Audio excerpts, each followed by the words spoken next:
ফাহমিদুল হক আপনি লিখেছেন সূরা তারাবি খতম করার সওয়াবের মাঝে কি সওয়াবের কোনো বেশ কম আছে? দেখুন, আমাদের তারাবিতে, তিলাওয়াতে, সালাতে যত বেশি আমরা কোয়ালিটি এনশিওর করতে পারবো তত বেশি সেটা আল্লাহ তাআলার কাছে প্রিয় হবে, আল্লাহর কাছে পছন্দনীয় হবে, তার সওয়াব তত বেশি আমরা পাবো। সন্দেহাতীত ভাবে কেউ যদি কোয়ালিটি এনশিওর করে তারাবিতে কোরআন কারীমের খতম করতে পারেন সেটা সবচেয়ে উত্তম।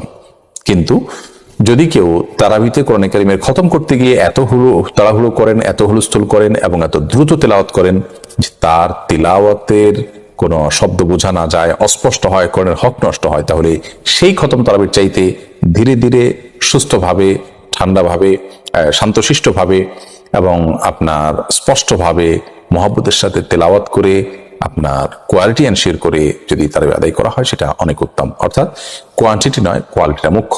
যদি কোয়ালিটির সাথে কোয়ান্টিটি হয় সেটা আবার ঠিকই প্রশংসনীয়। অতএব আমরা তারাবিতে কোরআন তেলাওয়াত করলে সেটা সবচেয়ে উত্তম হবে। সূরা তারাবির চাইতেও শর্ত হলো সেখানে তারাবির যে কোয়ালিটি আছে, অর্থাৎ ধীরস্থিরতার সাথে স্পষ্ট তেলাওয়াত এবং মনোযোগের সাথে রুকু সিজদা ইত্যাদি তাড়াহুড়া করা ছাড়া সেটা করতে হবে, তাহলে সেক্ষেত্রে সেটি উত্তম হবে।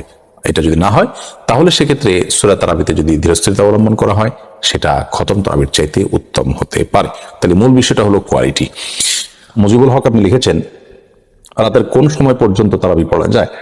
তারাবি মূলত রাতের প্রথম প্রহরে পড়াটাই হলো সুন্নাহ, অর্থাৎ এশার সালাতের পর। কিন্তু এটাকে সাহারির আপনার ফজরের সুবহে সাদিক যে হয়, ফজরের আজান বা ওয়াক্ত হয় যে, তার আগ পর্যন্ত পড়লেও তারাবি আদায় হয়ে যাবে। কিন্তু ফজরের তারাবি আদায়ের মূল ওয়াক্তটা হলো আপনার সন্ধ্যা রাতে। সেটা রাত যদি কেউ দেরি করে পড়েন, 12টা 1টা পড়েন, তারপর তার তারাবি আদায় হয়ে যাবে।